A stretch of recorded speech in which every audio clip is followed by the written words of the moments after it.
Welcome to the channel. In the previous videos we discussed about Arrhenius acid-base theory and Lowry-Bronsted theory. Now we are going to learn about Lewis acid-base theory.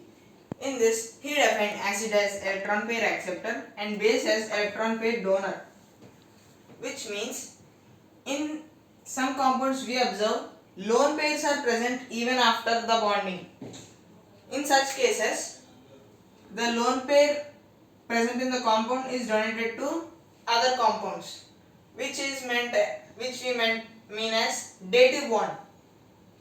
Means we also call it as coordinate covalent bond.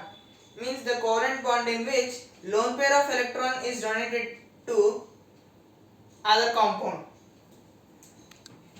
According to this theory, all simple cations such as hydrogen ion H plus ion, Fe2 plus, CO3 plus are simple cations, and these simple cations are considered as Lewis acids. Similarly, electron deficient molecules, as we discussed before, the limitations of Lowry-Bronsted theory and Arrhenius theory was this one.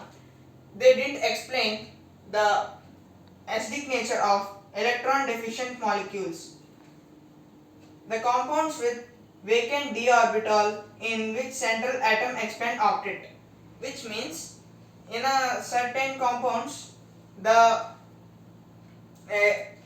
in excited state of certain elements they form covalent bond with other elements such as SF4, SiCl4.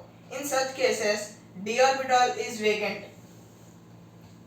Here, the Lewis base, which have lone pairs of electrons, donates the electrons, and these electrons get occupied in this vacant d orbital. So these are considered as Lewis acids, elements with 6 electrons in its valence shell. We can consider the chalcogen family, such as oxygen family. Means in the 6A group, we know that all the electrons can have 6 electrons in outermost valence shell. Now, the molecules having multiple bonds with oxygen other than carbon-carbon multiple bonds. In the compounds which have multiple bonds with oxygen, that might be a double bond or triple bond or single bond, which exist with oxygen, are considered as Lewis acids, and the bonds which exist between carbons are considered as Lewis bases. So we see alkynes have multiple bonds between carbon atoms. In such cases, the compounds are called Lewis bases. Now we are going to discuss about neutralization of Lewis acid and Lewis base. Here NH3 has lone pair and BF3 has vacant orbital.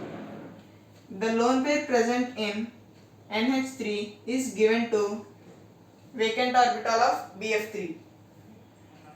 This reaction is called addition and the product obtained is adduct.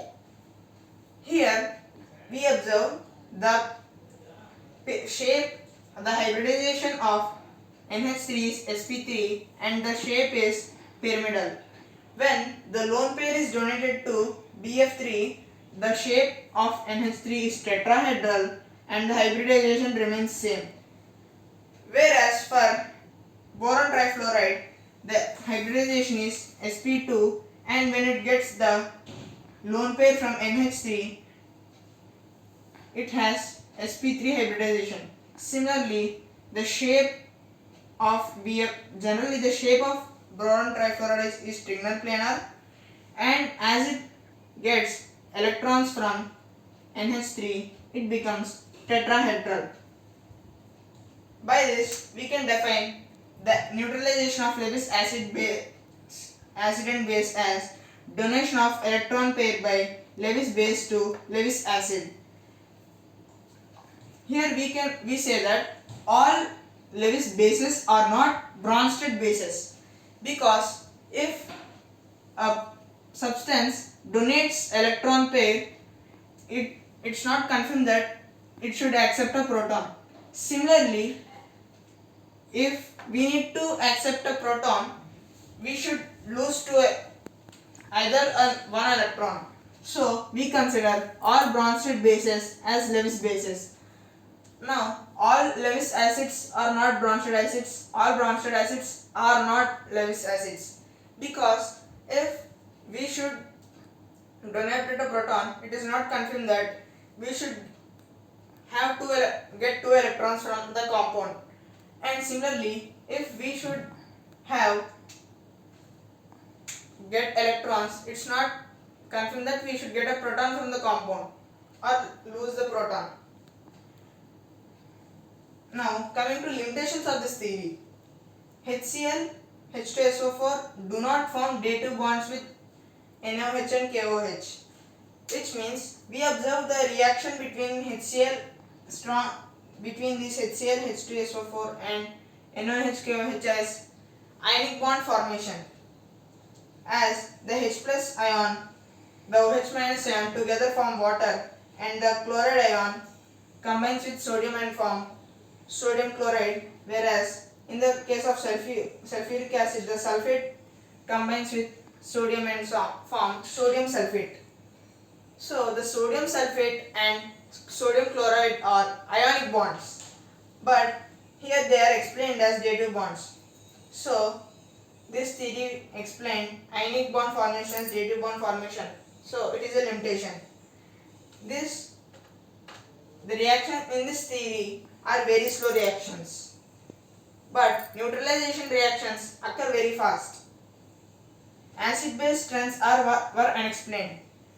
The strengths of acids such as strong acids, strong bases, or weak acids, weak bases are not categorized in this theory. So we can consider it as the limitation of the theory. Thank you.